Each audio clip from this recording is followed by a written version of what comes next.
So again, welcome to the concurrent session, the increasingly important role of telehealth in rural communities. Our panelists are Dr. Scott Boston, Mark Gridley, and Brad Futrell, and I'm Laura Hepkessel. Sorry you missed the rest of the intro, those of you watching this later. Okay, so our first panel question, I'm going to start with Dr. Boston. Would you just kind of give us an introduction of your hospital and kind of give the participants here an idea of your facility? Yeah, good afternoon, everybody, and thank you.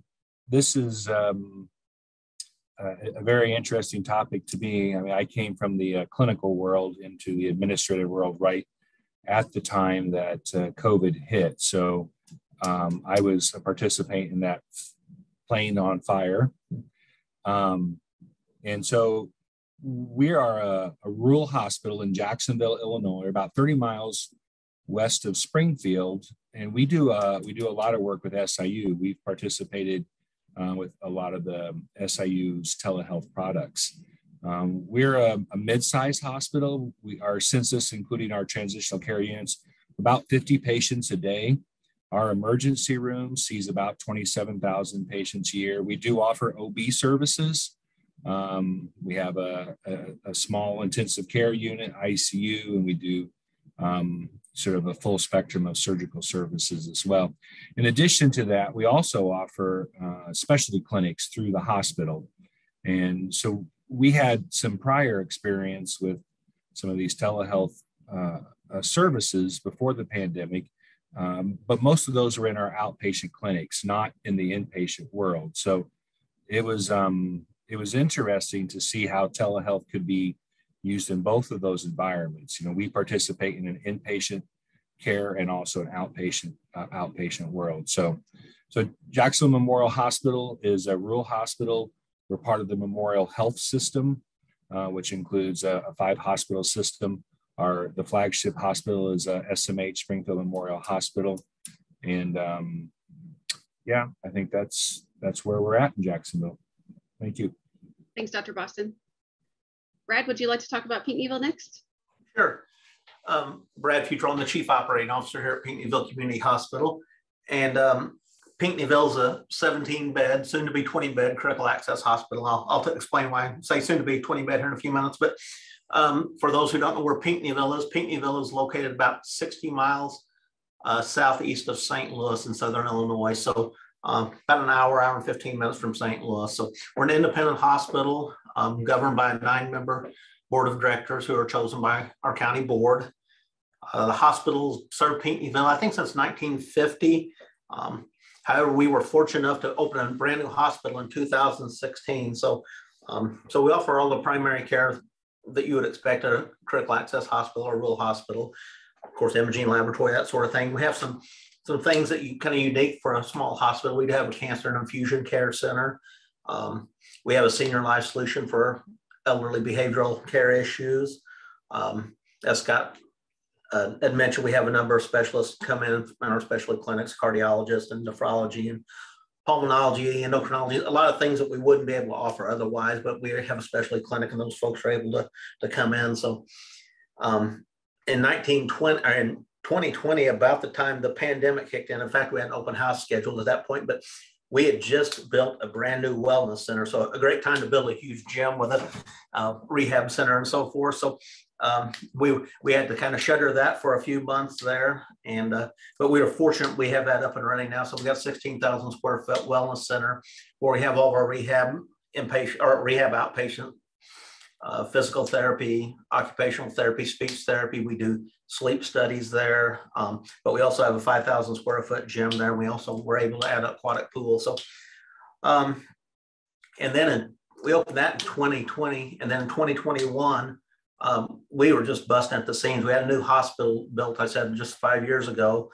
but there were some constraints when we were building it. So the rural health clinic is located right square in the middle of the hospital.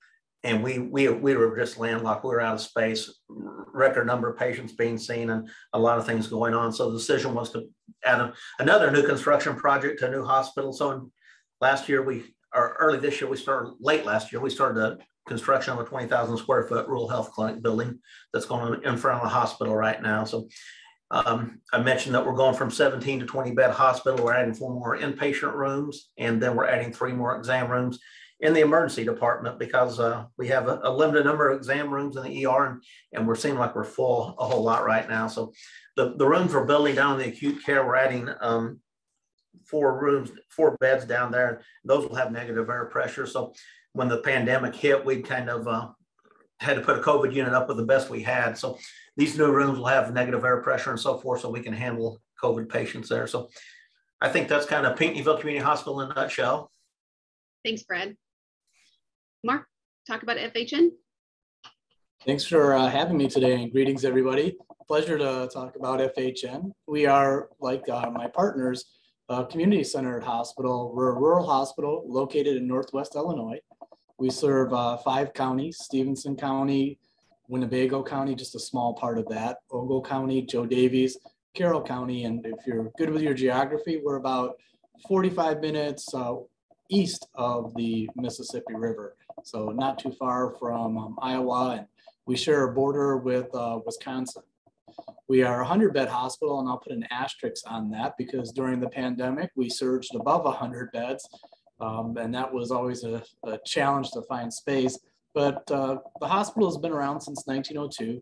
It's a community-centered hospital, locally governed. So we have 11 governors that are all community members from various and different backgrounds, supporting some of our smaller communities as well as our main city is in Freeport, Illinois. So that's a population of about 24,000 people. We have a cancer center, we have a hospice, we have a wound care center. We have altogether about 19 different outreach locations spread throughout, including physician clinics, multi-specialty clinics. Some clinics are really just one physician or nurse practitioner that are located in our rural settings. And we have one of the largest behavioral health centers within our geography as well. So trying to meet those mental health needs, which is critical. And that's a bit about us. We, as I mentioned, are totally independent, and we find that being locally governed has been hugely beneficial during a crisis because we've been able to really focus on what the community needs locally and partner with so many other local agencies to try and respond to that. Thanks, Mark. Right, so all of you touched a little bit, I think, on telehealth, but Dr. Boston, I'm going to take it back to you. Could you tell us a little bit more about the telehealth services that you were maybe offering pre-pandemic, how that expanded during the pandemic, and maybe future plans? Yeah, so pre-pandemic, we were really using telehealth in a very traditional way. So in our outpatient clinics, actually partnered with SIU, we would have specialty clinics, so subspecialty things that would be difficult to access in a rural community, things like pediatric GI, pediatric pulmonology, dermatology, things that normally our patients would have to travel quite a distance to be able to see that level of a subspecialist. So it was a traditional telehealth model. They would come to us in one of our specialty clinics. We would have telehealth presenters. And so we would be the originating site, and then the distant provider would be in Springfield, and they would be sitting in an office in SIU, and they would examine and treat and see the patient, much like a traditional office visit, except for they were remote and the patient was coming to the hospital, coming to the office to be seen. Saw a lot of patients, for many years with that service, and it was, it served us well. What we found during the pandemic is that all of a sudden proximity and social distancing and safety concerns, and how many kids do you put in a waiting room next to, in a specialty clinic that we're doing infusion with chemo patients, how many ill patients do you want sitting next to your potentially immunocompromised patients? Very early on in the pandemic, we didn't know a lot about how to keep our patients and our staff safe. So one of the early things that we did, and this was with SIU also, was partner with our with a mental health team with SIU Psychiatry, where the patients, I think they were our first population, that the originating site actually was the patient's home. So they were able to have a telehealth visit from their home, and then the provider, the distant site provider, is now in Springfield, where in the past, the provider could have been in Jacksonville. So we really sort of rearranged the location that the patient had to go to get the care, and it really turned out to work really well. And I believe, and Laura may be able to correct me, but I think still the majority of our mental health or psychiatric visits in Jacksonville, the clinic on our campus, are remote, are virtual visits.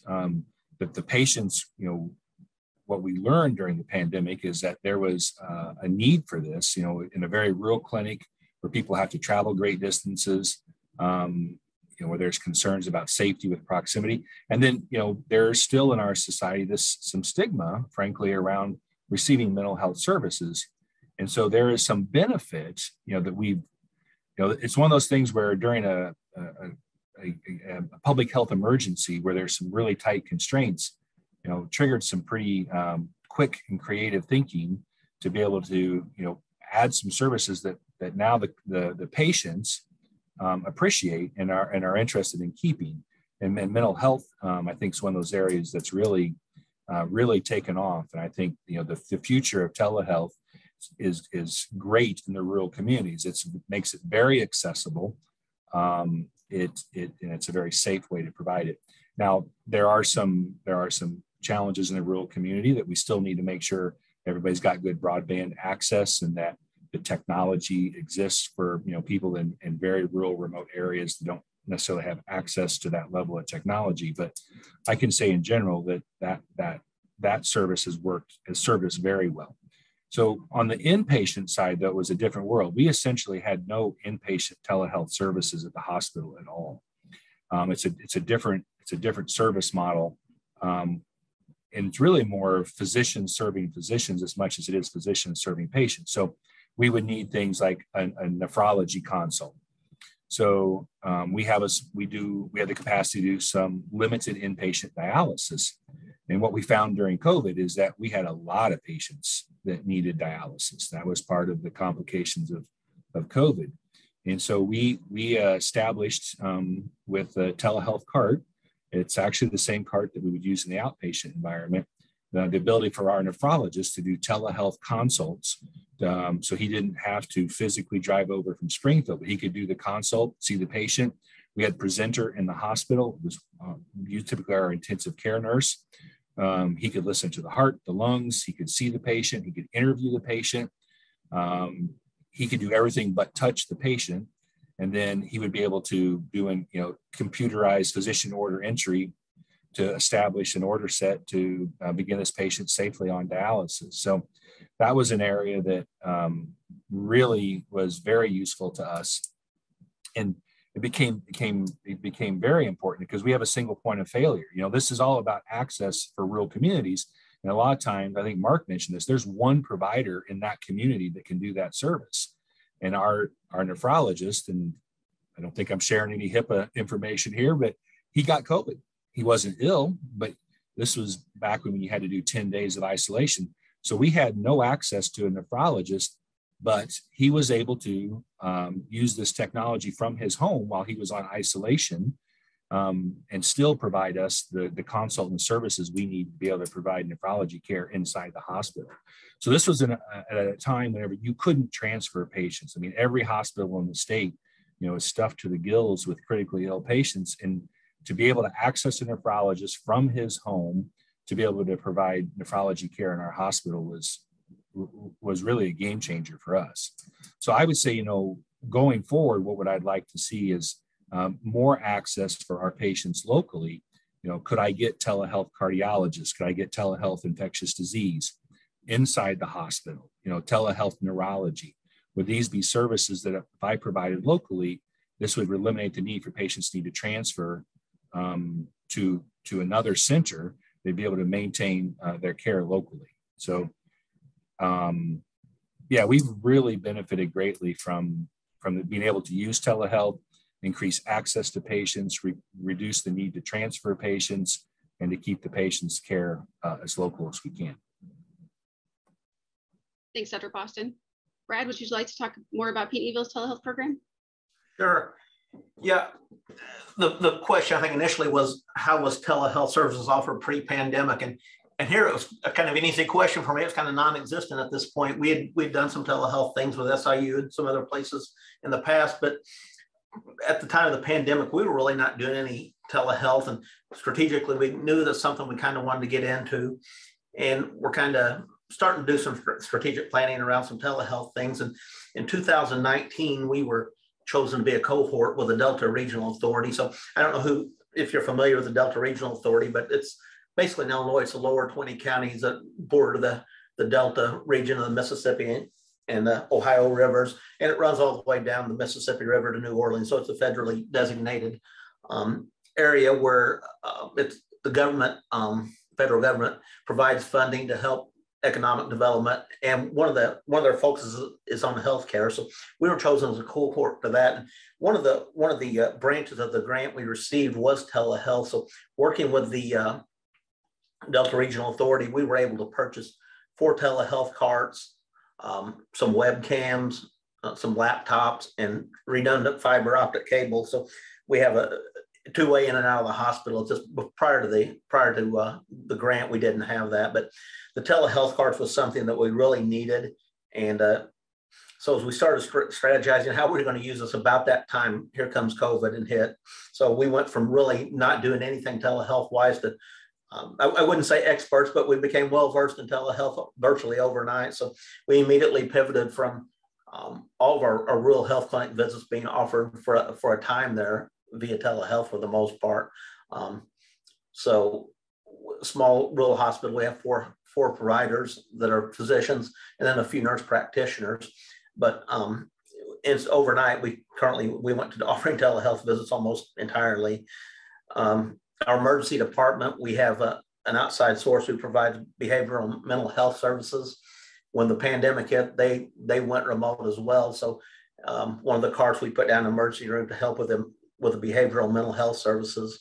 And these patients, they keep coming to the emergency room despite the pandemic, and we had to adapt to and start treating them virtually for behavioral health issues. So cancer care and oncology unit, of course, we have a lot of immune compromised patients there, and they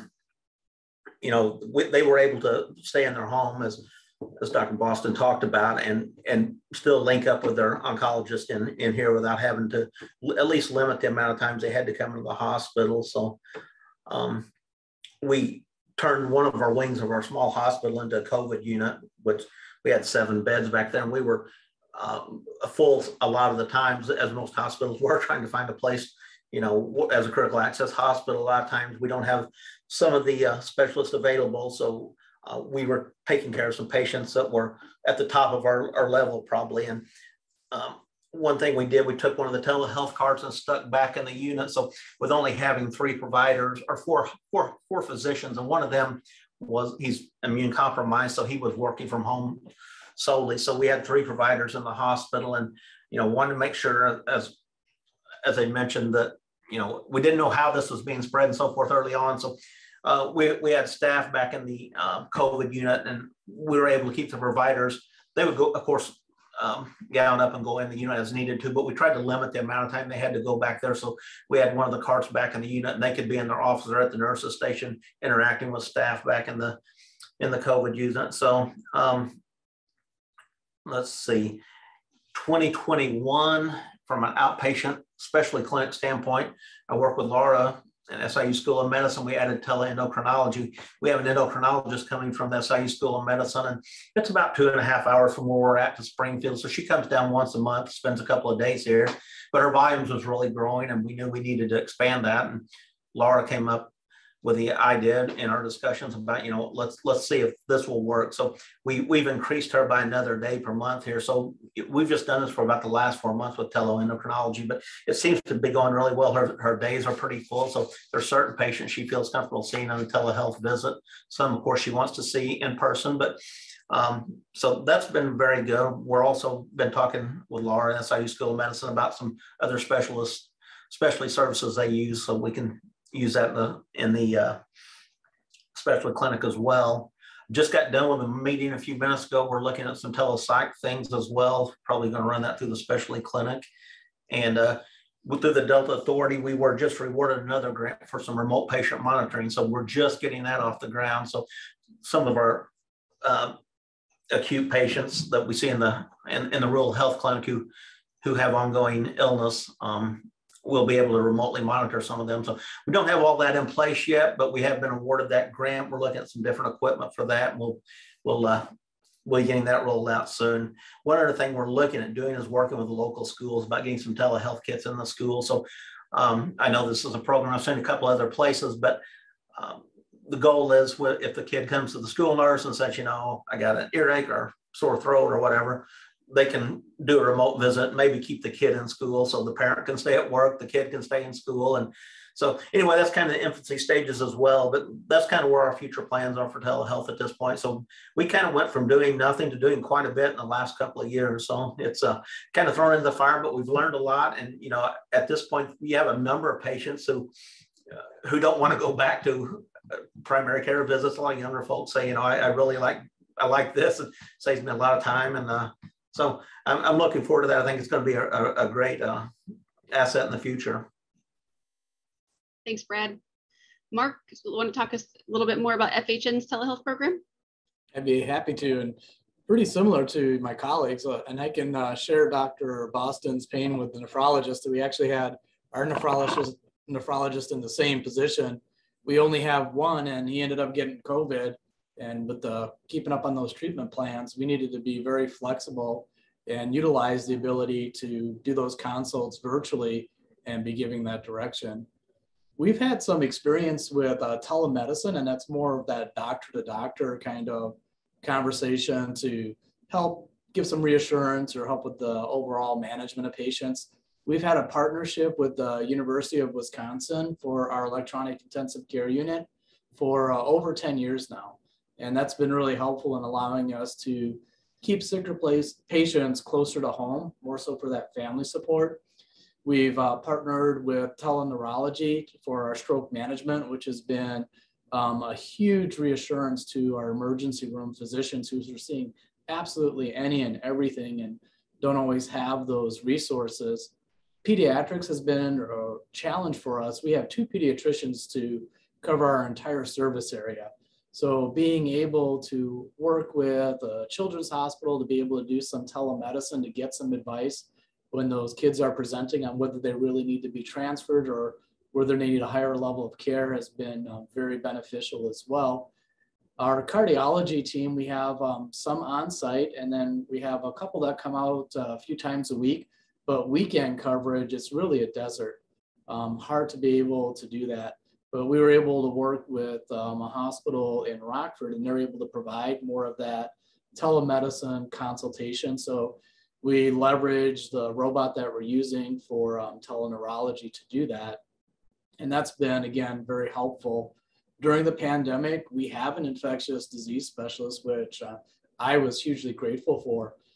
However, he's 74 years old, and we certainly didn't want to put him in a high-risk environment by having to do consults with patients. So the ability for him to be able to do that electronically was huge. So he was able to stay safe and sound at home, which is only a few blocks from the hospital, yet he was carrying a patient load oftentimes of 40 plus patients and able to manage those. So that was, definitely leveraging technology.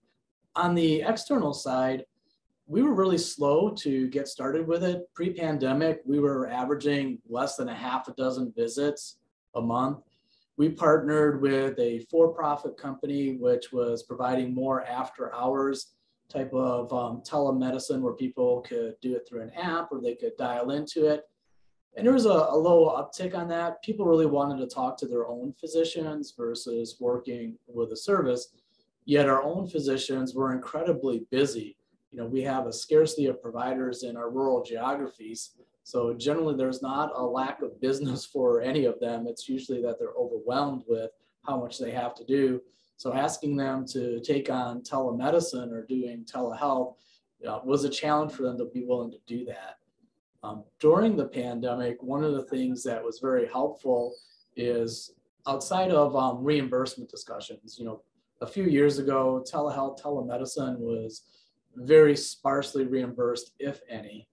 And without the pandemic relief, it would be continuing to be a bigger challenge as we're coming out of this. But our physicians felt it was important. They wanted to be able to connect with those patients that they couldn't see physically in the office from an access standpoint or even from a safety standpoint. So they were much more willing to make those contacts, which really helped us look at how do we broaden our infrastructure. I was grateful that a couple of years prior to the pandemic, we received a USDA grant for distance learning. And we were able to develop a telemedicine infrastructure by providing kiosks and terminals to do some outreach. One of the things that I think, Brad, you were talking about reaching out into the schools. Well, we have a lot of rural schools, and it just is not feasible to try and have a nurse practitioner at all of those locations. But we were able to keep a nurse practitioner in the office and place kiosks for those school nurses to be able to connect with that nurse practitioner in the office if they just wanted a little reassurance, or if that person actually needed to come in and the child needed to be seen, or if they could do some management right there over that virtual interaction, which has really allowed for expanding that scope and that reach. Same way, we have a few large employers that are agriculturally based, but not big enough to be able to have somebody there on site to provide occupational medicine or even wellness. But by going to those larger employers and offering to set up those kiosks, we found that people were much more likely to want to be able to utilize that. So that was a favorable outcome of that grant. And we were also able to make sure that within our offices in those rural geographies, that we really did have the right equipment, that with the right connectivity to be able to do that. Behavioral health started first for us. As many of us know, it's just an incredibly high need, high demand type of service. And we have one board certified adult and child psychiatrist for all 5 counties. Huge demand on that person's time, and getting into a car and spending any road time just is taken away from that patient contact time. We have an office in Savannah, Illinois, which is about 45 minutes away from where our behavioral health center is. And for an individual to come in for a consult, that transportation is a huge burden, but he's able to on a regular basis do consults and hold a virtual clinic out there. So that family member, that child can be seen, in the convenience of their own community. Without telemedicine and telehealth, we would not have been able to do that. As we look to emerging, quite frankly, I'm looking at it as a way to help us with our shortage of providers. We have a lot of small towns that have needs, towns that are 500 or less, and there just really isn't enough business to set up an office in those locations.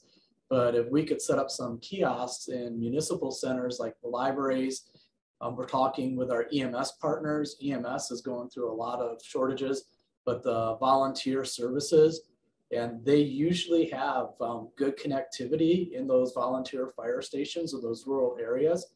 So we can set up some of the kiosks there and overcome the barriers of a lot of people not having broadband or access to that in those rural geographies. So we see that continuing to grow and expand. We're starting to learn more and more about it, and looking at specialists and being able to provide those services.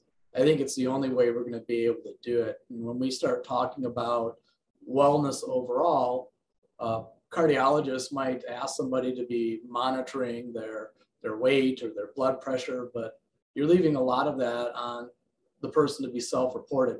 So we've really jumped into remote patient monitoring. So for example, we have scales that are wirelessly connected.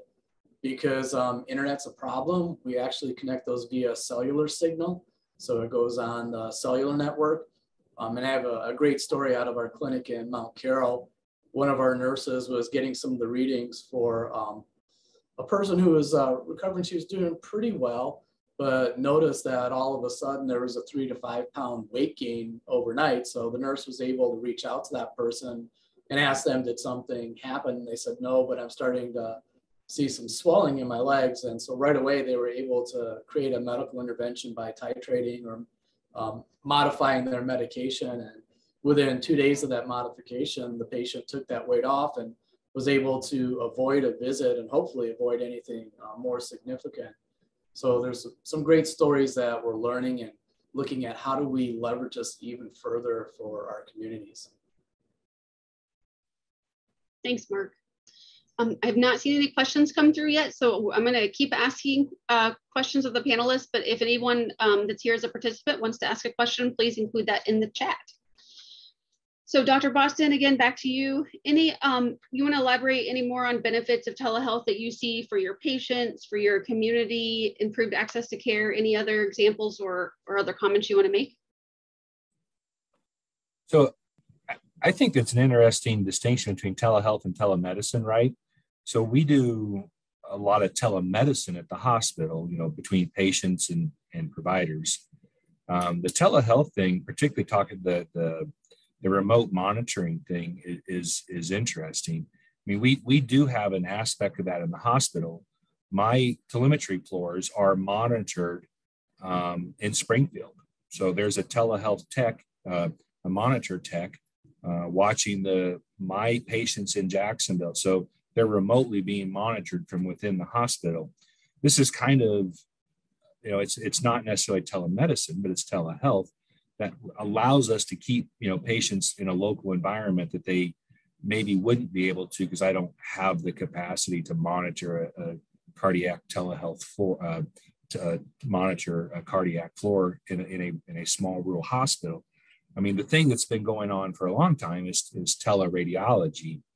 I don't have a radiologist in-house 24/7, but I get all of my x-rays, CAT scans, ultrasounds read, within 60 minutes because, we contract the radiology group that the radiologists can be, frankly, anywhere in the world.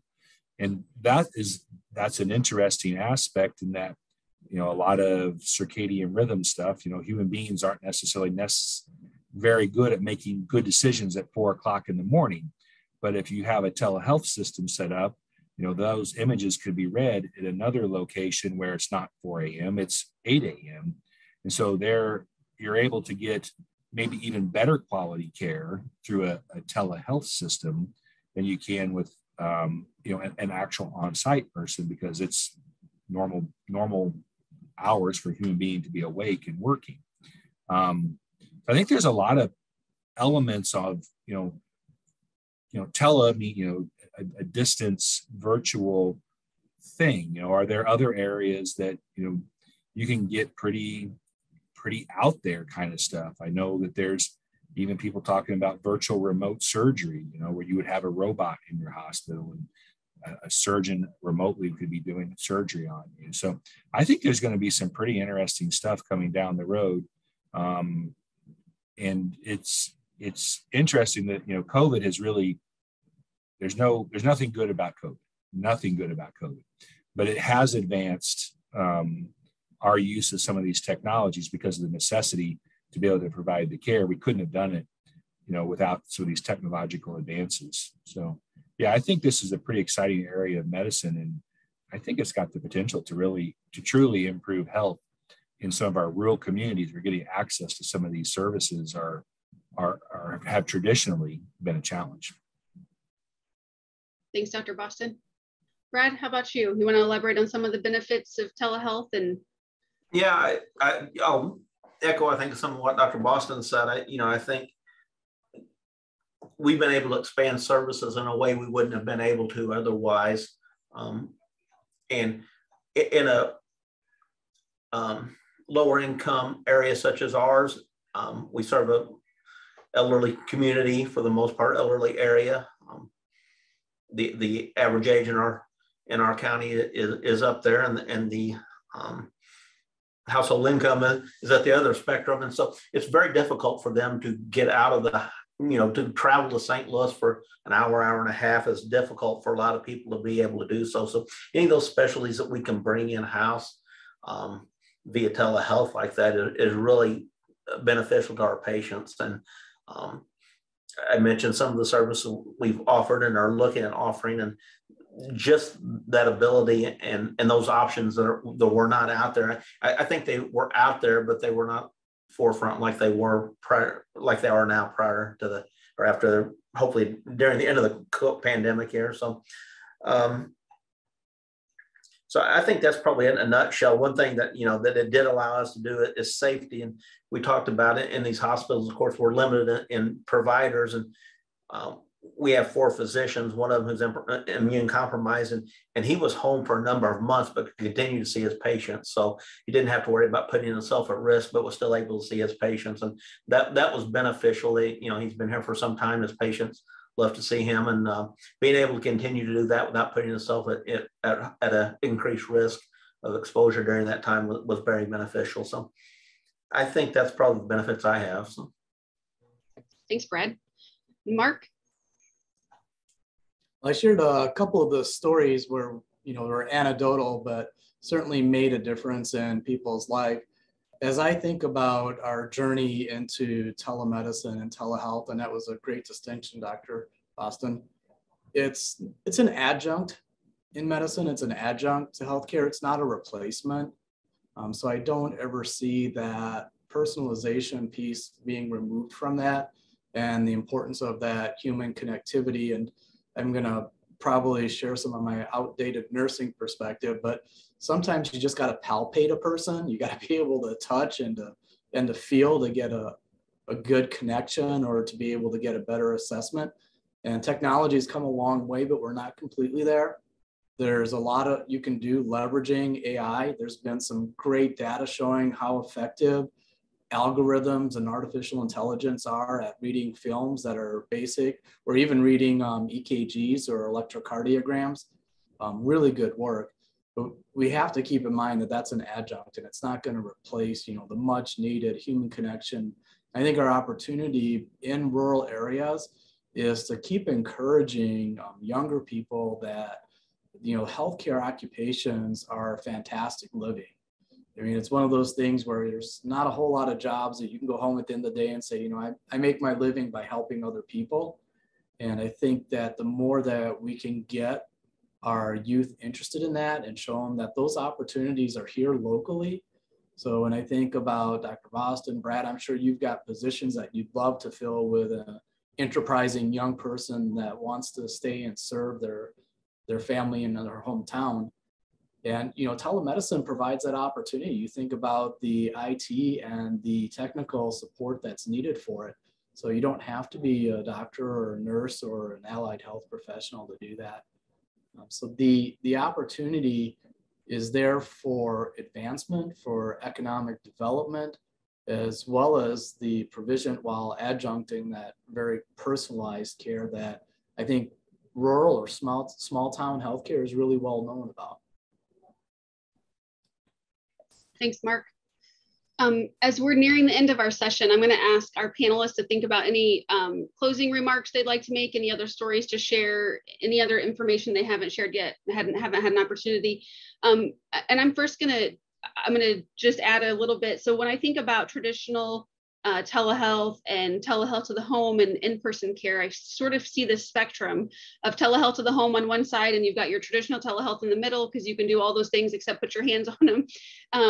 And then you can have the in-person care. And when we think about the benefits of each of those, you know, I've heard some of our providers say that when patients are home, they're seeing their home environment that the patient lives in that they would have never had an opportunity to see before. Maybe they have, you know, breathing issues or asthma or something's happening, and they can, you know, I don't know if they can, it may not seem old during a call, but there may be things in the home that they can identify during a visit that they maybe can look into.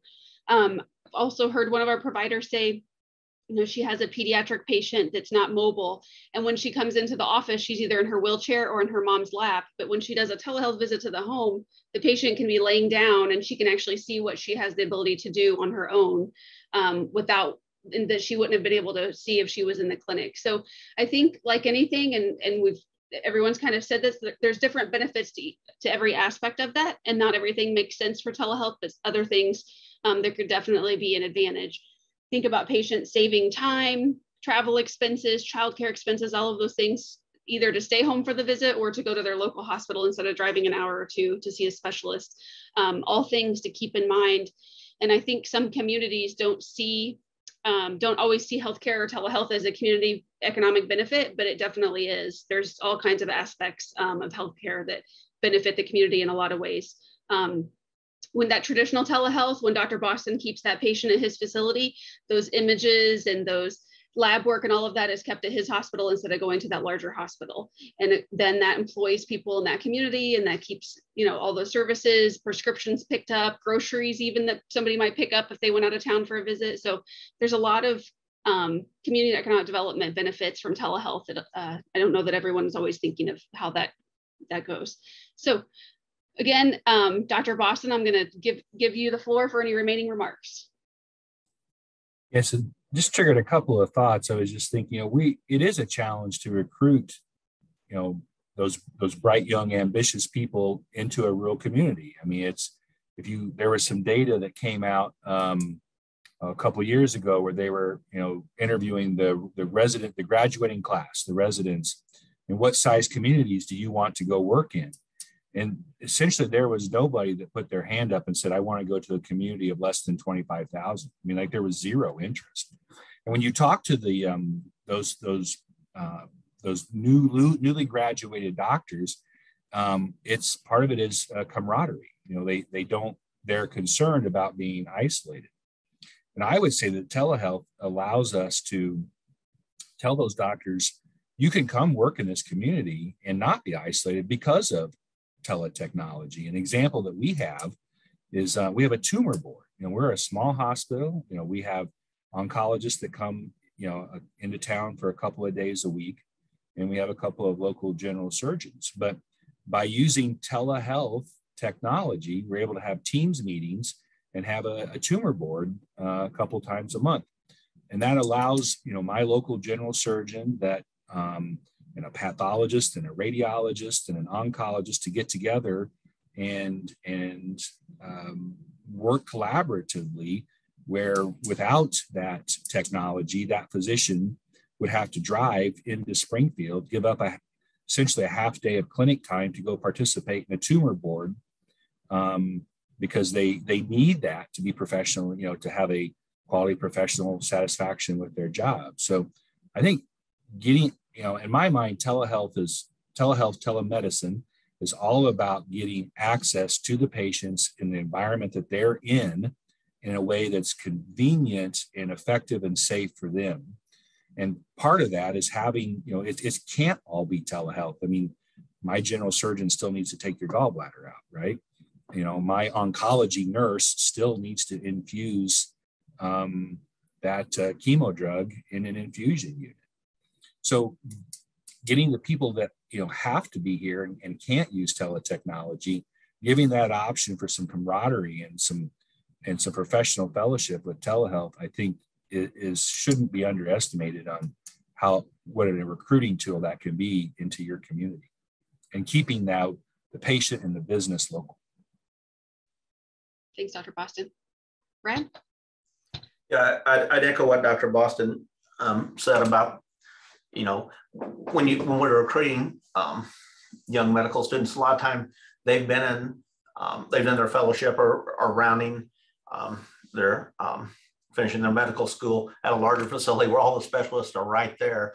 And when they come to a small critical access hospital like this, all of a sudden there's not that backup infrastructure for them. So having telehealth available for them to reach out and talk to their colleagues and get some more comfort, I think that's really a real positive thing. So that's something we definitely see is when we're recruiting is, I'm used to this, and rural medicine is different than practicing medicine in a larger community. So a couple other things, I think, a couple of challenges we've ran into and we talked about was lack of broadband coverage. And in a rural community like ours, we have a large stretch of, there's large aspects of the county where you just don't have the internet capability to do so. So that's something we've struggled with. So we're looking at adding a different EHR system this year. And, they're wanting to make sure we have two two unique lines in and out of the hospital. Well, there's not two unique lines in and out of the county. So that's kind of impossible right now. So we've been talking through some of that. So, so I think, you know, our patients really trust their providers, and our providers reaching out to them during this pandemic and saying, you know, hey, let's give this a try. We can make this work through telehealth. That really reassured them. And I think, like I said, I think we've got some people who will continue to want to do telehealth visits even after the pandemic's over. So I think there's a lot of neat things with telehealth. I think that the future is limitless on it. There's so much, you know, when you try to think outside the box of things that you can come up with, I think it's endless. So putting those pieces all together, I think will be a challenge, but I think a great opportunity for all hospitals at this point. So. Thanks, Brad. And Mark? I know we're coming up on the close here, so I'll be brief because I think my colleagues articulated things very well. One of the opportunities I see with telehealth is as we look to get outside of our doors, so get outside of our hospital, get outside of our clinics, we really don't have enough people to do that. And telehealth is a great adjunct. And when we all look at our community health needs assessments and the shared problems that we have within our geographies, I think there's a place that we can help better connect literally with our community partners and provide them resources. And they can be our extenders. They can be the people out there closer to the work that sometimes our clinicians can't physically be present, but at least have that virtual reassurance and be able to help guide them as we look at bettering the health of our communities. Thanks, Mark. I'd like to again thank Mark, Brad, and Dr. Boston for being with us today and taking time out of their schedule to participate in this panel. I hope those of you that joined us learned something and enjoyed the stories that were shared and the information shared. This does conclude the Rural Affairs Conference. I do believe all of the sessions have been recorded, as long as moderators like me remembered to record them. And they should be available on the Institute's website for you to view, I'm guessing in the next week or two. So thank you for joining. I'm sure there'll be a survey coming out, evaluation from the Institute. Watch for that. And hopefully we can all meet again in person next year in Springfield like we used to do. So thank you all. Have a good evening.